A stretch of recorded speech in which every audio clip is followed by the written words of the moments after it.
to know lots of people are still doing exactly that.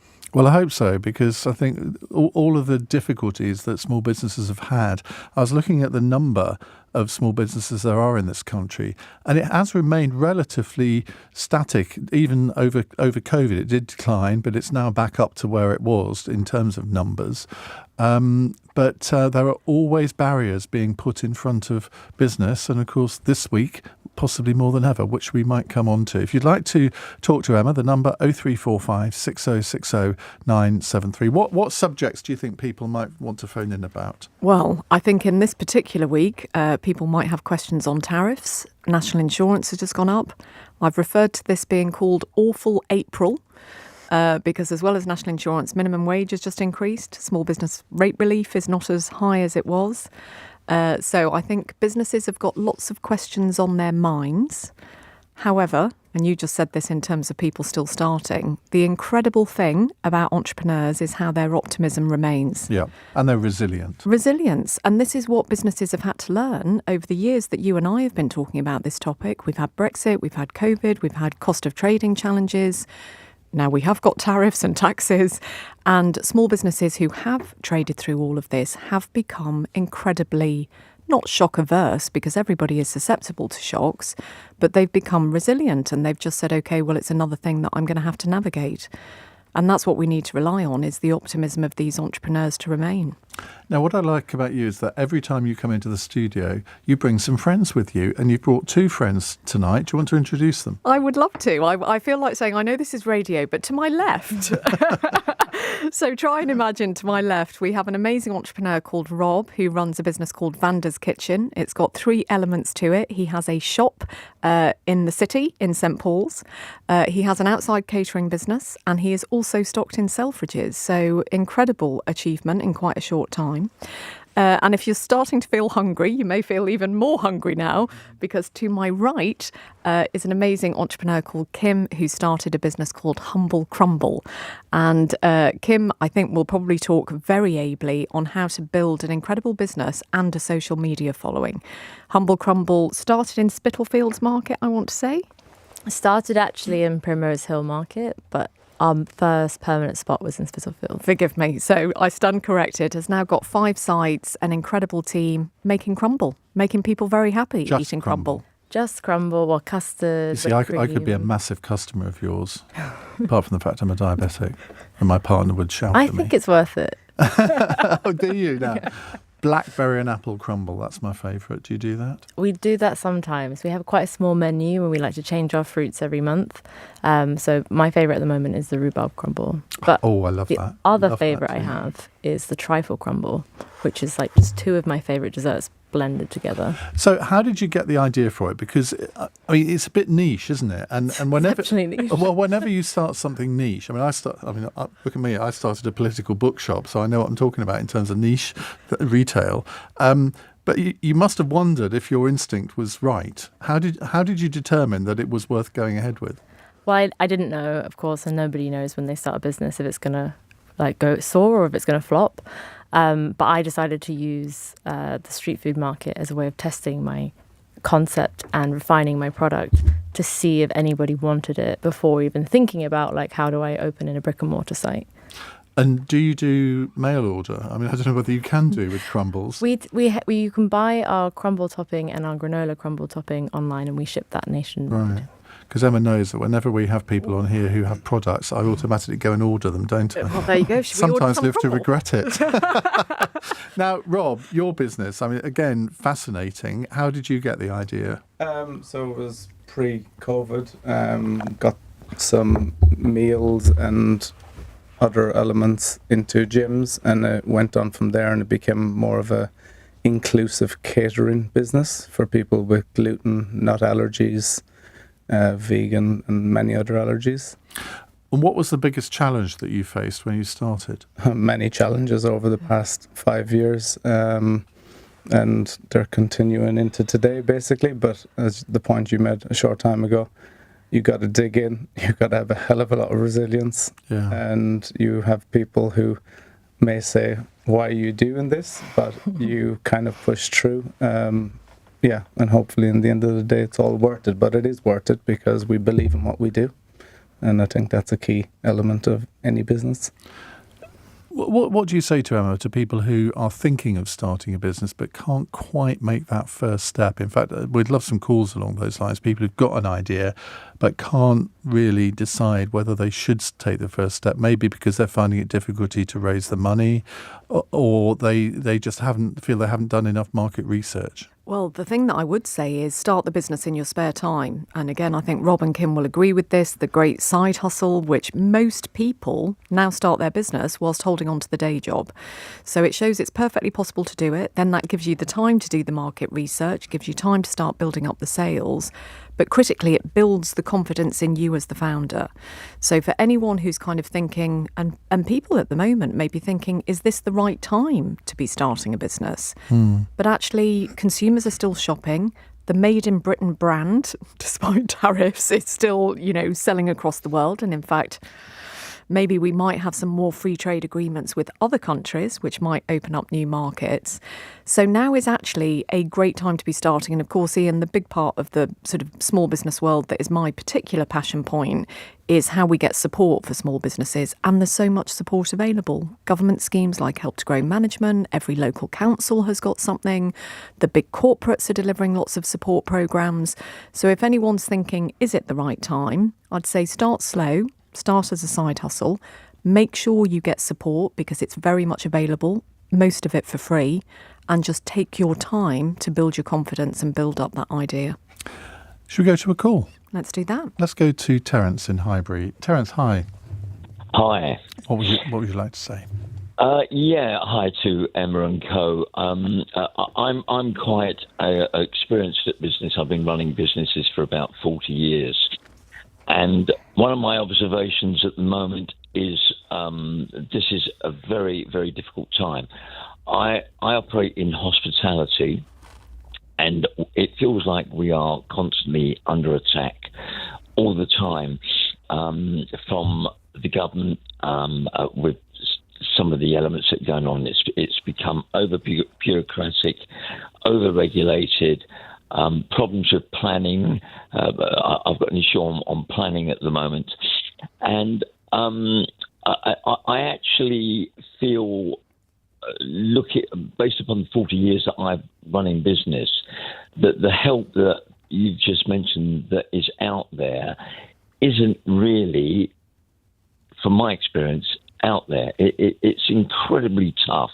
And this year is quite possibly one of the worst years that I've seen outside of the pandemic. And obviously the difference between the pandemic and now, when there was the problem with the pandemic, we got all the help going, and it feels like we've literally been cast adrift. There's no furloughs, there's no eat out to help out. There's none of those, no grants, nothing. We are heading into one of the worst recessions that I can remember. And I guess with that in mind, what I'd like to ask Emma is what advice they would give the government on how to address this, based upon what I'm saying. Yeah, Terence, I hear you, and I think the hospitality sector has been more affected than other sectors of late, so I totally agree with you on that. So a couple of thoughts for you. There's a great organisation called UK Hospitality who stands up for hospitality businesses. It's run by a lady called Kate Nichols. She is constantly in with government, advising them on how to try and improve conditions. But also back to the support you mentioned. So, in fact, on Monday night, I was at an event with Uber Eats, who've got an incredible programme. They've just given out £800,000. This is to black restaurant founders. So it's a very focused kind of cash grant programme. But there are cash grants available. Sorry for the plug, but we've just launched a couple this week, one with Constant Contact, where you can win loads of TV advertising, another with Adobe, where you can win money every month. So there are competitions out there. But Terence, the other thing I might suggest is this current government have come out with something when they look at high streets. So they're very focused on high streets, and they've come out with a new, I suppose it's not legislation, but it's a new policy called high street rental auctions, or high street retail rental auctions, HRSAs.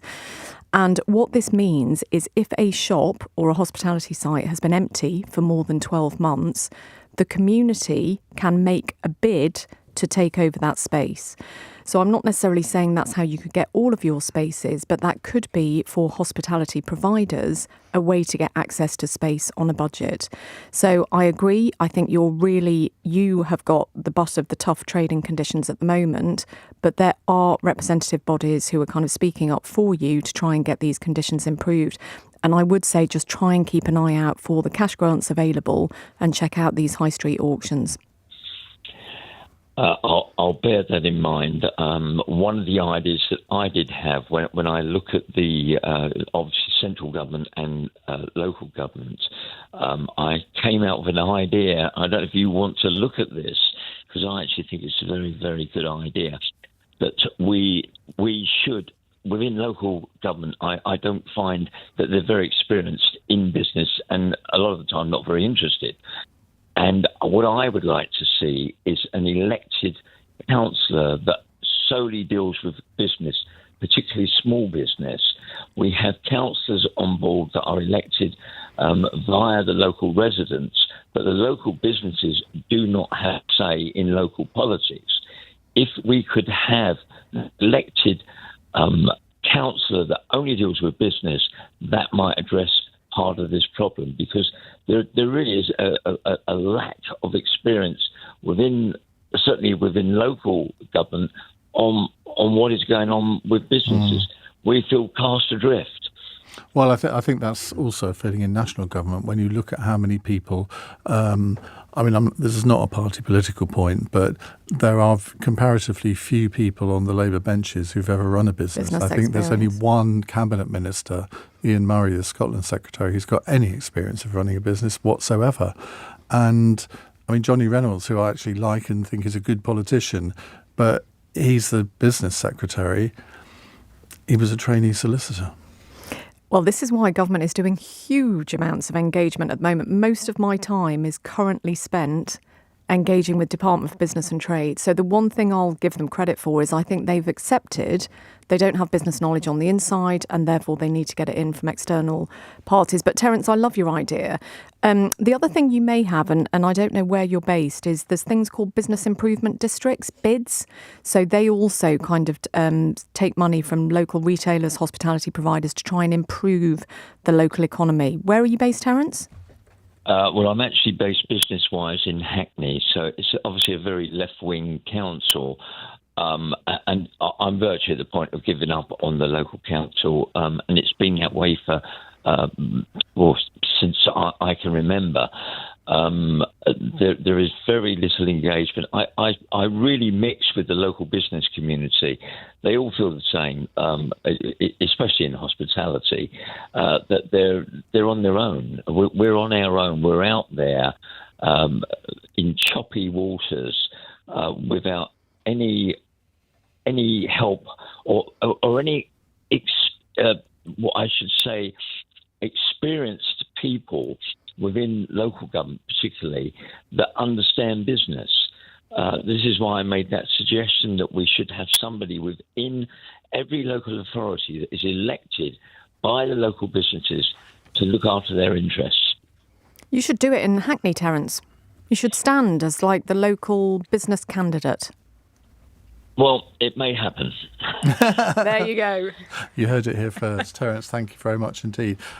Kim and Rob, when you were setting up your businesses, did you think there would be support available from either the local council or national government, or did you just sort of think, no, I'm going ahead, I'm not even going to bother with that because it'll be too bureaucratic? I was 23 when I started my business, so I was very fresh-faced and not really knowing what was out there. So I thought, let me just test the concept before I look at any further. But I do remember when I had the idea for Humble Crumble, it was 2 years prior to starting, and I looked into the costs of a physical premises, and I couldn't believe how expensive even then the rent was. And I couldn't believe that business rates was a thing. I remember thinking, how can you tax rent? Rent's already so expensive. And then as a hospitality business, you have so many upfront costs. Far too logical, aren't you? Well, if you set up in a farmer's market, there are no business rates. That's my tip. But it's just crazy, the costs hospitality. Rob? Yeah, for me, I've always been kind of a do-it kind of guy and never seeked any help from anybody. So I kind of went with it, and, yes, there's challenges in place with all these rates and whatever, but I think because I started small with not a kind of a kitchen and then went to a kitchen renting, now I'm in a permanent premises in St. Paul's, City of London. So Well, that can't be cheap. no, so when you say about taking risks, it is a risk to put a business kind of in that environment, in this kind of climate, but you have to have that resilience and you have to dig in. But government, there's plenty of things they can do more to help us, and at the moment it's not very good with some of the things that they've released lately. Well, one thing I wasn't expecting in this hour is for people to be sending in their favourite crumble recipes. So I might pass them on to you, because there's some quite tasty ones here. Emma says, blackberry and apple crumble, my fave also. Not a question to your expert, but are you custard, cream or ice cream? I'm the latter. I am... Okay, I never liked custard, which to say that as a crumble business owner is crazy. Instant credibility. But I ruin. always was a cream person. But when I decided to make Humble Crumble, I decided to blend the two together, and I made the perfect custard, in my opinion, which is very creamy, and it's also just fresh. So it's not that like store-bought canned stuff. It's just delicious. So custard now. But before that, cream. Okay. I'm not going to even bother asking you two. I want some. Runny custard for me. Right, we will go away from custard in the next bit. We've got lots of questions coming in. 0345 6060973. You can WhatsApp us on that number or text 84850. And you should know that we are streaming this hour live on Global Player if you would like to watch us as well. It's 8:20 on LBC. This is LBC.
Britain's Conversation. Iain Dale. Alexa, send a comment to LBC. 22 minutes past 8 on LBC. Emma Jones, founder of Enterprise Nation, is with us, with Kim Innes, founder and chief executive of the bakery chain Humble Crumble. It's a great name for a business, isn't it? Thank you. And Rob Pattwell, co-founder and chief executive of the catering company Vanda's Kitchen. Who's Vanda? Vanda was my I don't know what's going on with your microphone there, Rob, but we're going to get that fixed. I'll come back to that question in a second. First, though, let's go to Diana in Barnet. Diana, hi. Hello there, Iain, and hi, Emma. Thank you for having me on the show. Welcome to the show, Diana. You're a new caller. What would you like to say? Well, I've been a business owner for almost 30 years and run a marketing and communications consultancy during that time. I also happen to be an ethnic minority. I'm a black woman, and I want to talk about the disproportionate barriers that business owners from an ethnic minority background face in accessing the finance that they need to help them to run and grow their businesses.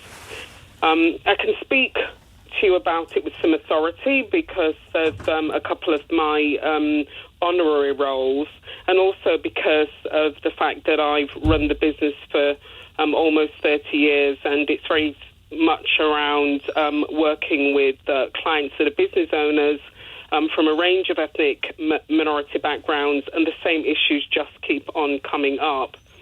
So my honorary roles, tell you quickly about those. I'm the national champion for ethnic business policy for the Federation of Small Business, and I'm also special advisor to the all-party parliamentary group for ethnic minority business owners. And as I said, the number one issue that business owners want to talk to me about in my sort of business role and in my honorary roles is access to finance and the problems that they face. So I'd be very interested to hear what the panel think could be done to address these, whether at a government level or whether the financial services industry. What do you think that they could do to address these barriers? I think this is a really interesting question because from previous programmes that we've done together, Emma, access to finance is one of the biggest issues that people phone in about. And you might think, well, why should it be more difficult for somebody from an ethnic minority to access finance? Now, we can all come up with reasons, but there was a survey I saw recently that showed, I think it was something like, if you are from an ethnic minority and you're opening a business and you want support from a bank, 19% of loans are approved.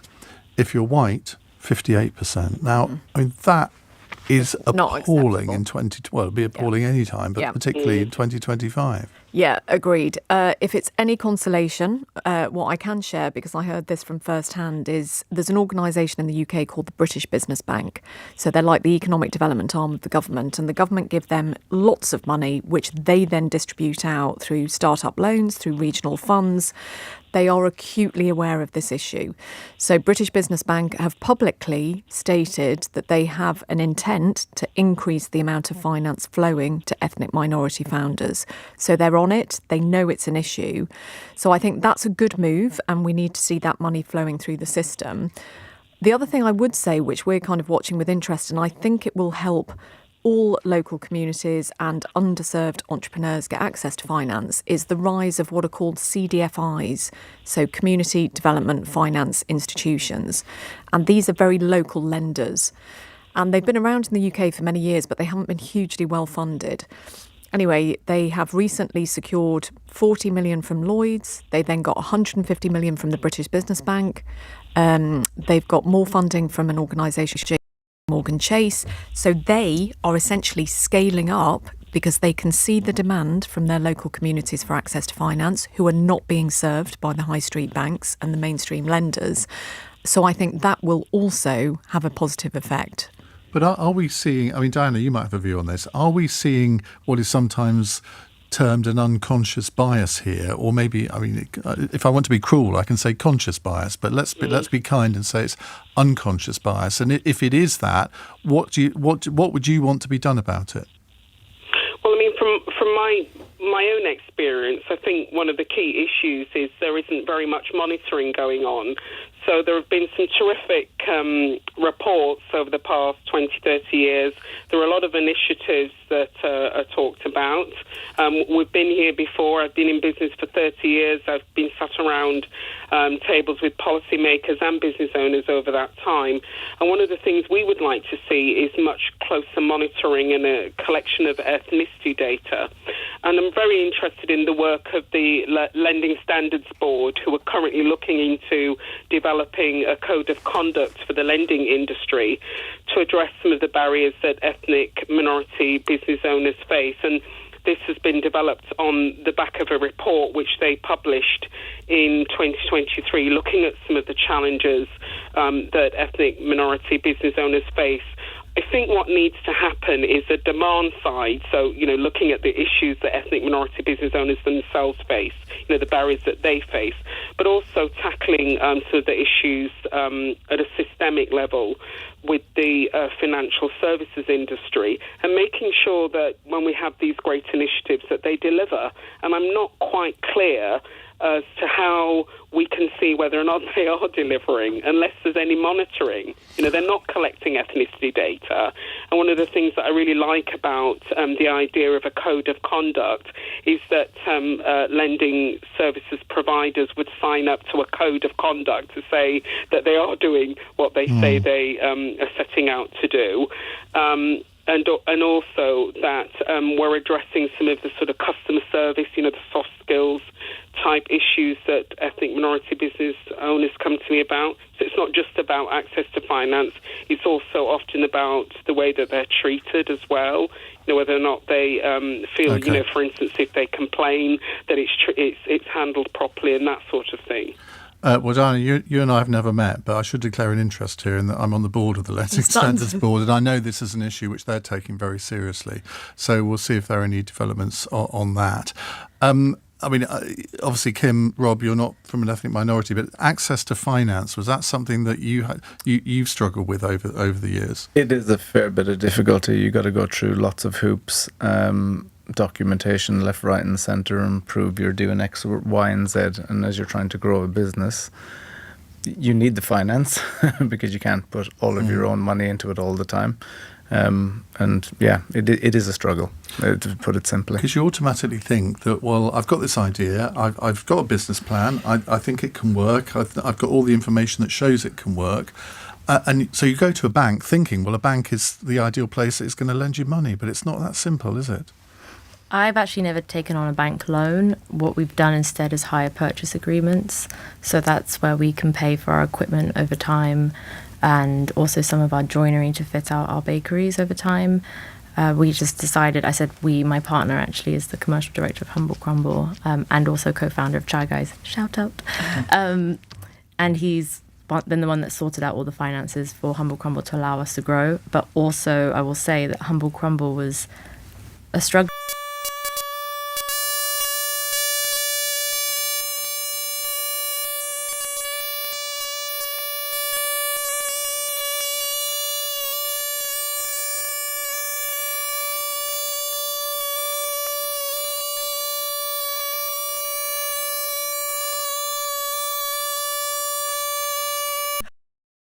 HumbleCrumble.com or humble-crumble.com.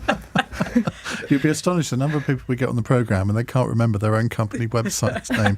Rob, do you have a website by any chance? Yeah, it's Vanda's Kitchen, www.vandaskitchen.co.uk. But to Emma's point there about you get to a stage sometimes in the business and you feel like, am I going to close it down? Yeah. I wonder how many business owners have that moment to actually get through to the next side. But when I got the deal with Selfridges for our quiches, now we've got a deal with ciabattas. You'd like this with steak, chicken schnitzel. That's my sort of thing.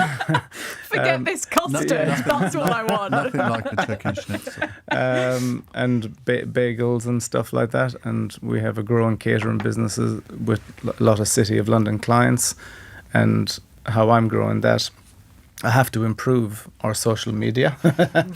I'm doing it basically by a personal touch, trying to build relationships in businesses, build them with Selfridges, and I do encourage people to ring me, email me, we've got a question here which we'll come to after the news about how you got into Selfridges, because I think that's something that any business would want to do, so be very interested in that. No worries. Keep your calls coming, 0345 6060 973. It's 8:32 on LBC News Headlines with Daryl Jackson. The US President Donald Trump has accepted there has been transition difficulty as a result of his trade tariffs, but says it will work out very well. The White House has confirmed a levy on Chinese goods will now be raised to 145%. Striking bin collectors in Birmingham have been urged to accept what's being described as an improved deal. The Deputy Prime Minister Angela Rayner has been visiting the city and met volunteers clearing up the rubbish. And Prince Harry's met with war victims in an unannounced visit to Ukraine as part of his ongoing work with wounded veterans. He visited the Superhumans Centre that treats and rehabilitates wounded military personnel in Lviv. LBC weather largely clear tonight aside from the far northwest of Scotland. Patchy, dense mist and fog for western and southern England and Wales. A low of 1 degree. This is LBC.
LBC with Iain Dale. Call 0345 6060 973.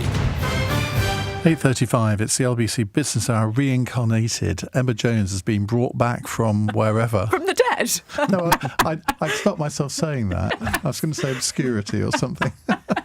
She is founder of Enterprise Nation. Kim Innes is founder and chief executive of the bakery chain Humble Crumble. And Rob Pattwell is co-founder and chief executive of the catering company Vanda's Kitchen. Now your mic is working. Who's Vanda? Yes. Who's Vanda? So Vanda is my ex-founder's mother, and we kind of started out with a homegrown meal and salad concept, which is continued through now to what we're doing. And we wanted to keep it a very personal company and to be very inclusive for people who suffer with celiac, gluten, nut, milk, dairy, etc. And I think we're starting to grow in terms of that aspect, in terms of people like the quality we produce. Yeah. And as I said, the personal touch. I try and talk to all our customers. It doesn't matter how many emails I have to send. Well, I'll tell you what. A texter, Sarah here, would love to talk to you. No, it's not Sarah. I don't know. Anyway, she's given two names. I'm not sure which one is which. Can Rob tell us how they got stocked in Selfridges? Did they go through a distributor? I sell rare teas in my side hustle. This is a thing, side hustle, isn't it? And want to know how to get into retail. I suspect it's not that easy, Rob. It's not that easy. I actually got approached by Selfridges to start the discussion about certain products because we had products at the time, quiches, that not too many people were making, and we were originally Soil Association organically accredited, and that was kind of, I think, the foot in the door at the time because sustainability, etc., etc. Selfridges wanted to get more down that road, but then it was an 18-month discussion to get our first products in there. Why did it take so long? Testing, specifications, going through many departments, redo, people go on holidays. It's just goes on. But now this second deal we have, in which we have bagels and ciabattas going in for the lunchtime menu, that took 4 months.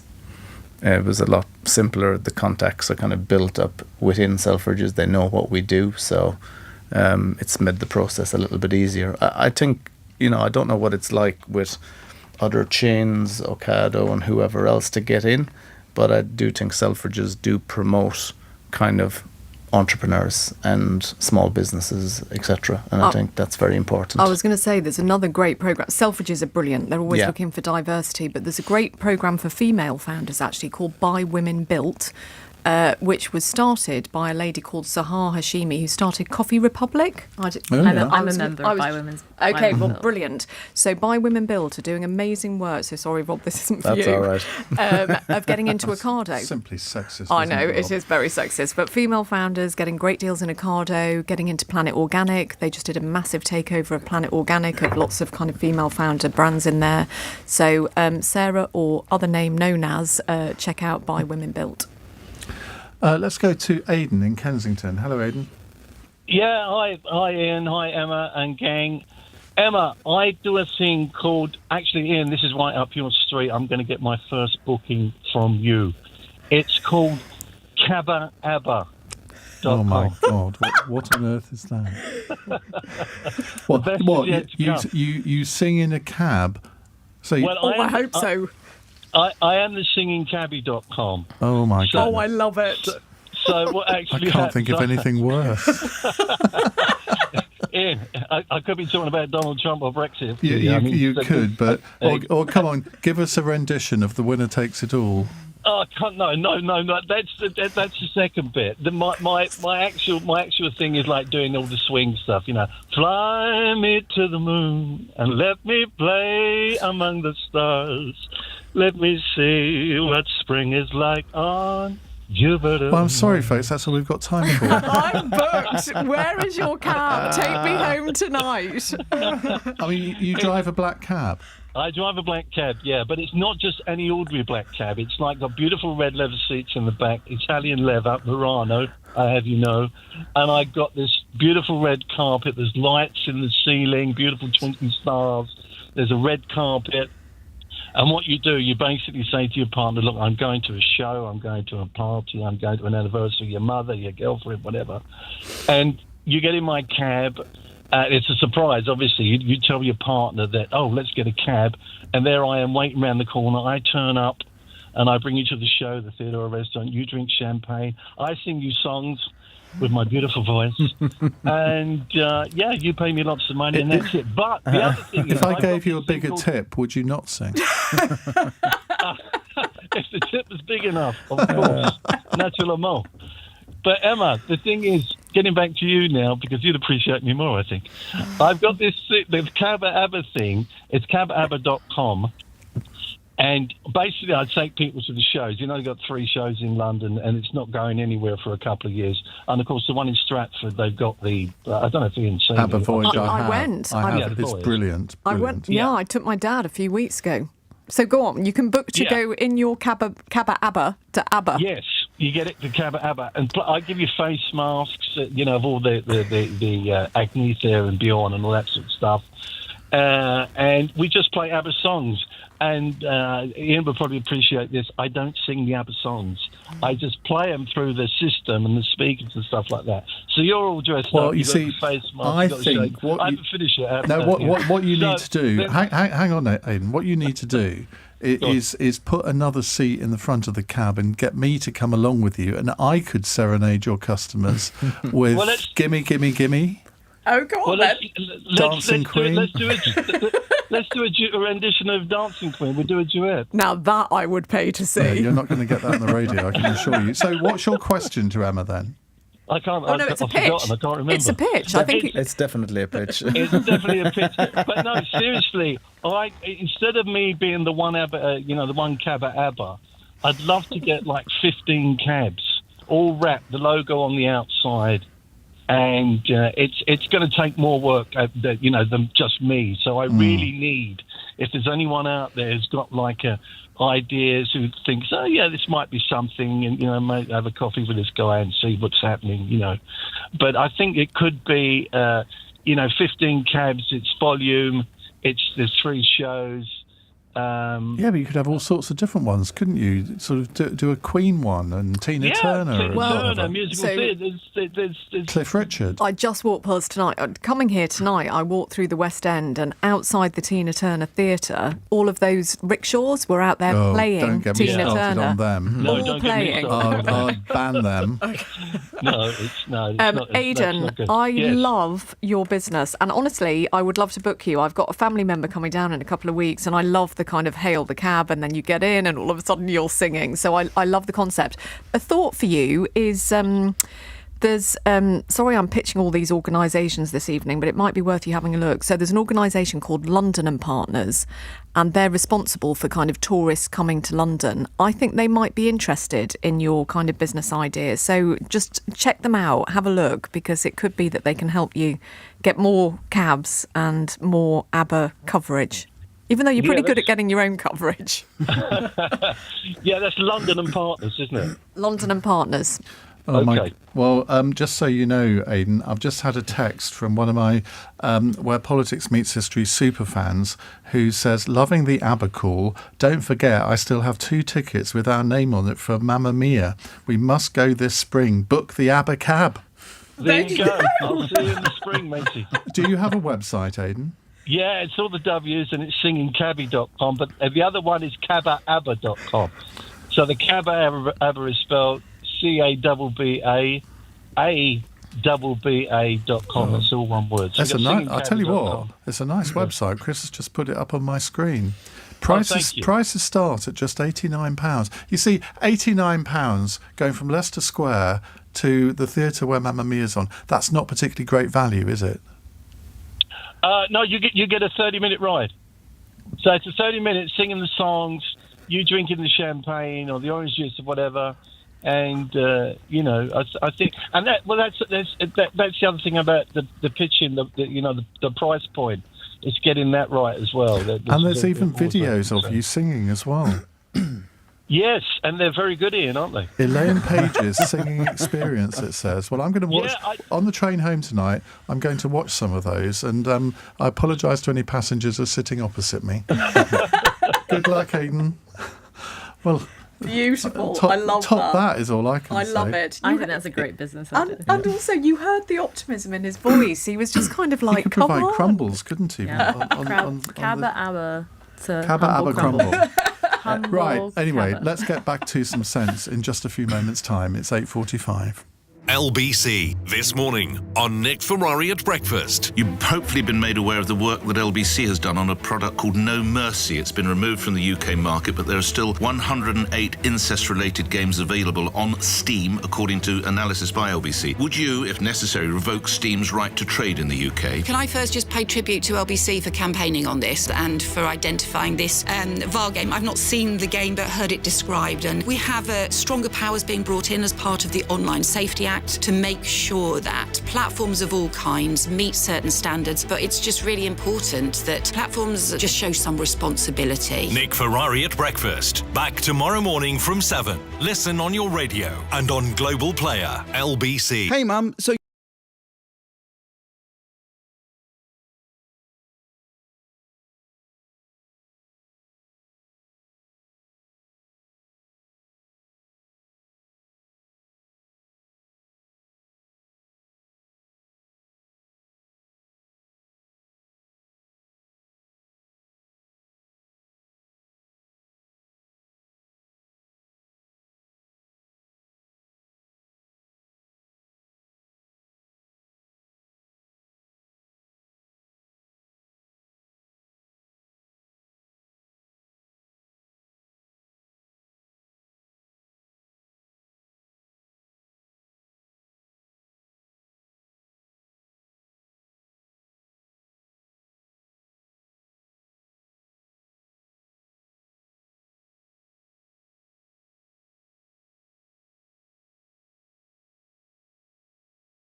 Dale. Call 0345 6060 973. Text 84850. Alexa, send a comment to LBC.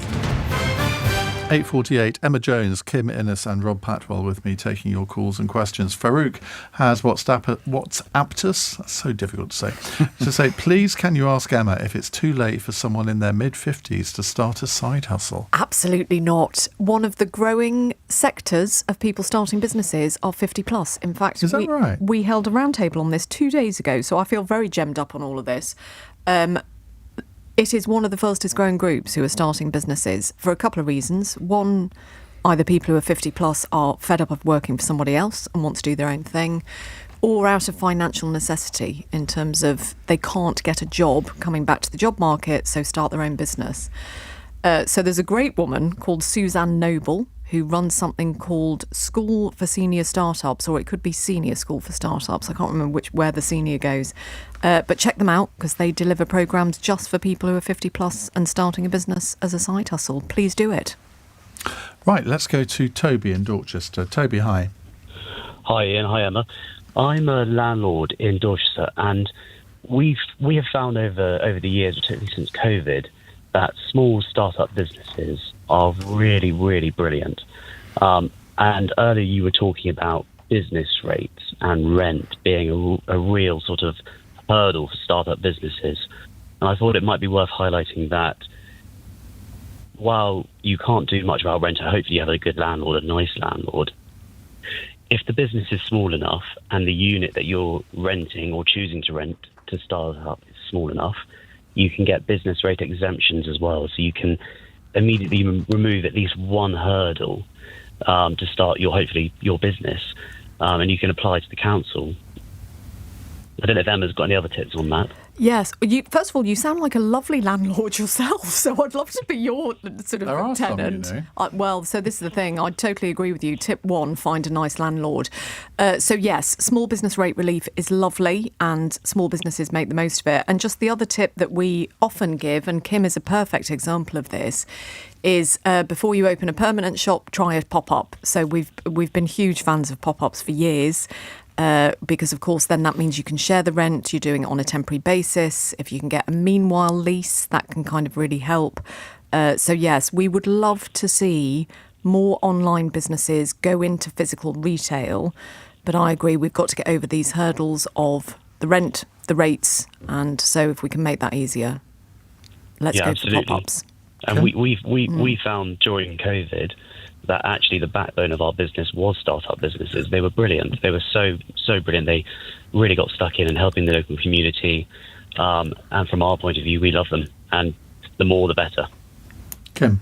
No, definitely. I mean, I started in a farmer's market, and then I went to Spitalfields Market in a stall there before moving into a physical space. Actually, I moved 4 times within Spitalfields. Kept outgrowing the space, and it was great to just be able to just focus on the rent, and that was it for a time being. I will say though, the business rates, the relief is going down, which means the costs for hospitality and other physical premises businesses is going up at a time when obviously national insurance is going up as well, and also for Humble Crumble as well, we're a London living wage employer, so we're also being hit again by that, by opting to try and pay our team a fair wage. I think it's accounting for, national insurance is accounting for around £50,000 extra in costs. Wow.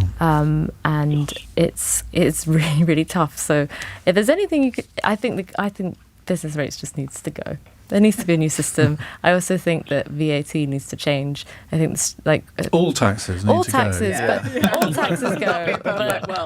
But yeah. Rob, anything you'd like to contribute? Just on some of the points that were mentioned, it is getting harder for businesses, and it could lead to increased prices. Thinking about our staffing structure in terms of the hours they work or any new staff. So it's kind of penalising growth in some way for small to medium-sized businesses. Which, of course, this government says it's all about growth. Exactly. And so incentives aren't there. Yeah. And if you think about, they talk about multi-millionaires and billionaires wanting to move out of the country, you have to kind of replace that. So if you're small to medium-sized businesses, if you're stagnating them, well, where are you going? So they have to be the backbone of any sort of economy. And if you don't help them, and at the moment they have obviously with Emma and other people talking to the government and trying to push them down a certain way, but at the moment they're not really in everyone's Christmas card books, let's put it that way. Right, let's take it. Toby, thank you very much for that. Let's go to a text from, what does it say? I'm a hobby photographer and I'd love to sell my images, but I just don't know how to do it. I'm 45 now and have got no idea how to do it. I have a USP, but there isn't just any training given for people who want to set up. The schools should 100% have this as part of the higher education for 16-year-olds plus. Now, you don't say what your USP is. I'm almost afraid to ask, but it's not rocket science, is it, to set up a business to sell photographs? Well, I love the fact that there is a USP from this person, because photography is quite a competitive market, and therefore the one thing you do need is you need to have your niche, your point of difference. So in terms of starting, and again, I agree with this point about schools, by the way, we'd love to see enterprise on the school curriculum. But in terms of starting, again, lots of free info available, startup kits, etc. But my advice to a photographer would be set up your beautiful images on a website. You can do it on something like Squarespace or Shopify that won't cost very much money to do. And then share across social what your USP is. So if what your niche is you're a great photographer of mugs, which I say because there's a mug right next to me, get out there and talk about, look at my beautiful pictures of mugs, and then be in the places where you think... That could have gone very wrong, couldn't it? How far can you take someone who starts a business to taking pictures of mugs? But we've spoken about this quite a lot on previous shows, which is the more niche your business, the better, because then you have got a point of view on the particular thing that you're doing. So the more that you share that, the more that will attract customers. And just the other thing I'd say for a photography business is look at places like getting your images on iStock and Getty Images, because then you can sell them on. So they're kind of like marketplaces where you can upload your products. Elena says, Kim, is there a market for hot chili crumble to send to the USA with no tariffs attached? I'm assuming that's a joke question, but you can't do hot chili crumble, can you? We will try to do any type of crumble we can. So if they want to send me a recipe of what they think, I'll try and get it done. But let's take a serious part of that, because I think a lot of people, not just big businesses in this country, are going to be affected by these tariff changes, even though it's, I say only 10%. I mean, it's still going to affect people. But also, they've abolished what's called the de minimis limit, where up till now you could send anything up to $800 and not have a tariff. Well, they've changed that now. So anybody, if I send a book from my book business to the United States, I've now got to pay, or the recipient will have to pay an extra 10%. So a couple of things on this, and again, we had lots of discussions on this earlier this week. So far, the people who are okay about this is service-based businesses, because if you're selling services into the States, there's no tariffs. So anything from software to marketing, consulting, those businesses are feeling quite relieved. But yes, product-based businesses who are selling into the States, of course, are having to rethink, as is everybody across the globe. So, of course, it's not just us. And this is where I say I think the government will look at forming very rapidly free trade agreements with other countries so we can get our export mojo back to places where the tariffs don't apply as much. And I would just say, just as a final point, because I know, running a business can be tough and it's kind of all about the taxes and the costs. The bright spot, which I do think there is at the moment, again, any listeners who are running a business, is selling to the government. So this is something they're super keen to do, is buy more stuff from SMEs, domestic ones. So literally, whether you're selling crumble or gluten-free food or photography, the government is buying it. So I just kind of try and leave that as a positive point, which is it is an open market and it's an open door. If you can't keep on selling to the States, definitely look closer to home at the UK government. And I've been thinking about you doing mail order, because I think you'd have a massive business if you were able to do it. Because I can't remember what they're called. Is it the Yorkshire Pudding Company? I buy Yorkshire puddings from a company in Yorkshire, and they're fantastic. They're like Yorkshire puddings with sausages or chicken in the middle, and they last about, I think, 14 days. So the trouble is, so you can freeze them as well. But isn't that something that you can do? Definitely looking into it. I think you should. I would absolutely order from you if you did that. Would you fund it? No, because I'm not as rich as you think I am. Final text from Hassan, who says, Emma just said there's a mug right next to her. Is it you, Iain? Oh, sorry, that was too Honestly. easy. Listen, thank you very much indeed to Kim Innes, founder of Humble Crumble, Rob Pattwell, co-founder of Vanda's Kitchen, and Emma Jones, founder of Enterprise Nation. Hope to see you again very soon. Lovely to see you. Now, in the next hour, we're going to talk about nuclear power, because Sir Keir Starmer is going to give the green light to a nuclear power plant that can provide enough energy for 6 million homes. That's going to be in Suffolk. It's going to be the Sizewell C plant. That's so giving the green light to some of these mini nuclear reactors, and they are apparently going to be able to power millions of homes all throughout the country. But would you want one situated near you? I wouldn't mind a little one. Can't say I'd be very keen to have a massive nuclear power plant in my back garden. But aren't we all a bit NIMBY-ish about nuclear power? 0345 6060 973. On your radio, on Global Player, and Play LBC. leading Britain's conversation.